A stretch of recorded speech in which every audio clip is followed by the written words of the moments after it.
আজ আমরা গিয়েছিলাম খাওসান। এটা একটা থাই রেস্টুরেন্ট।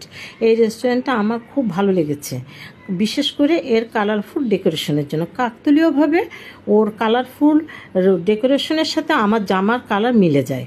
এরপর আমরা অর্ডার করি প্যাড থাই। এখানে সি ফুড থাকার কারণে আমরা সবাই বেশ আনন্দ সহকারে খাই। তারপরে আমরা ডাম্পলিং খাই, এটাও বেশ ভালো লাগে।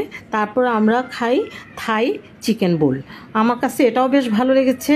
তারপরে আমরা 3টা সফট ড্রিঙ্ক অর্ডার করে ওটা খাওয়ার পর এরপর আমরা নিজেদের মধ্যে একটু গল্প করি।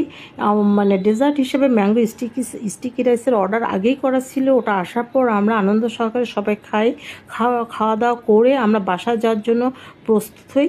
যাই হোক, thank you everyone for watching my video.